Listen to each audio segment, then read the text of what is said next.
One of the questions I'm asked most often is the best way to decide the price you're going to charge for a freelance service. In other words, your pricing strategy.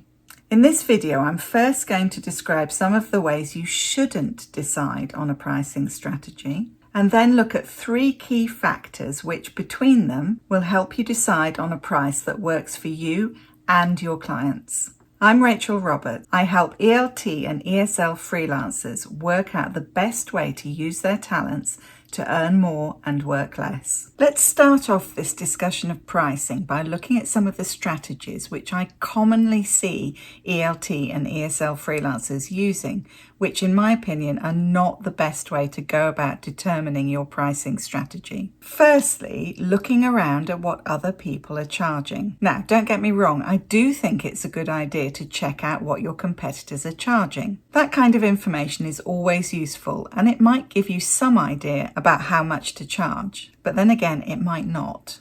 Unless your research is very extensive, there's a very good chance that you're only going to be seeing part of the picture. In most cases, if you look deeper, you'd find that there are service providers at every level of the market, from cheapest chips right up to premium service. Especially if you're not feeling all that confident, it can be all too easy to spot some people who are charging right down at the lower end of the market and conclude that that's the most you're ever going to be able to charge for your service. But this could well be confirmation bias, where we only see what we expect to see. Your service may not be comparable with these services anyway. You may be offering more, or be more experienced or qualified, or just not working with the same kind of clients. Maybe they're only working with local clients, whereas you're planning to work with clients in different countries. Even more dangerous is when you see just a few examples of a lower price and assume that this means that you should undercut them in order to try and get the business. While this may seem like a smart strategy, it can very quickly lead to a race to the bottom, where prices keep getting lower and lower. This not only devalues your service, but it also makes it really difficult to make a sustainable income going forward. And you'll be attracting those kinds of clients who are primarily focused on getting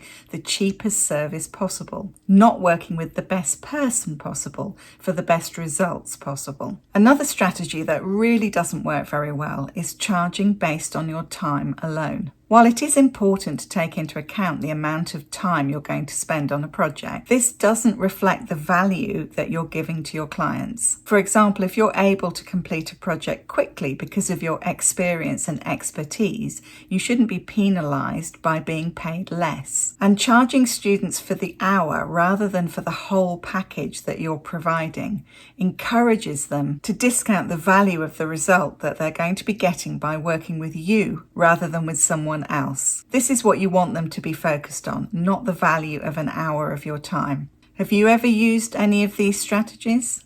What did you discover as a result? Now let's look at the 3 key factors that I believe you need to take into account when you're creating a sustainable pricing strategy. The first factor to consider when pricing your services is how much you need or want to earn and how many hours you want to work.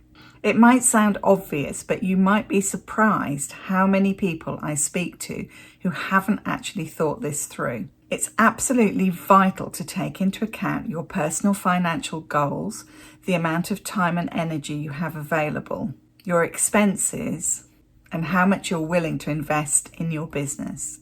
If you're just starting out, it can be very tempting to focus on getting as many clients as possible.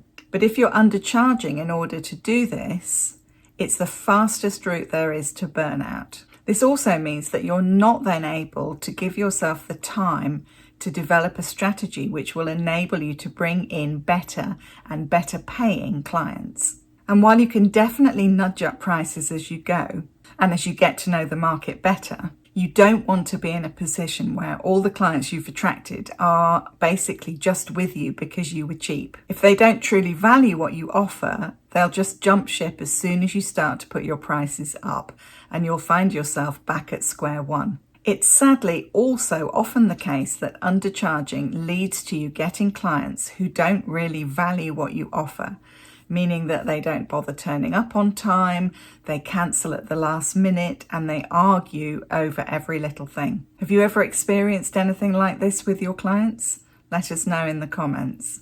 The second factor to consider when working out how to price your services is the value that you offer to your clients.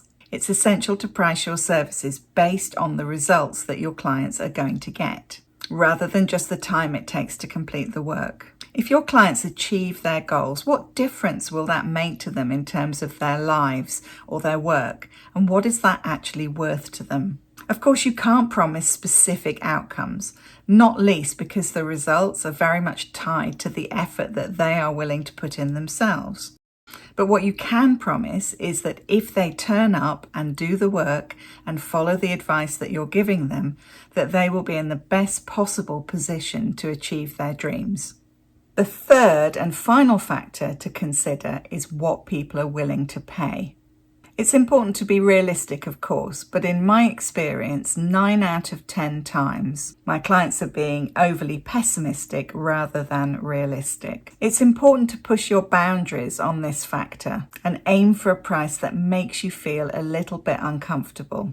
If everyone's saying yes to your pricing without having to think about it, it's almost certainly priced too low.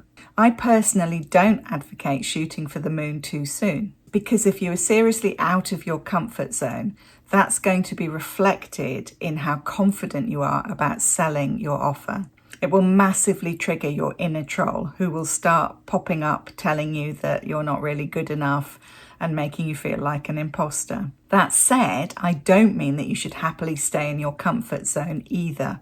Instead, see it as gently but determinedly stretching your comfort zone so that little by little it becomes bigger. On the other hand, if almost no one is saying yes, then it may be possible that your pricing is too high, or it may be that the people that you are aiming it at are not in a position to pay that price and you need to think again about your ideal client. More likely though, and again probably in 9 out of 10 cases when I work with clients, it's not actually about the price being too high or even about the wrong client. It's about the messaging and marketing. You're not sufficiently conveying the value of what it is that you have to offer. So what's your current situation? Having listened to this, do you think that you might be currently undercharging?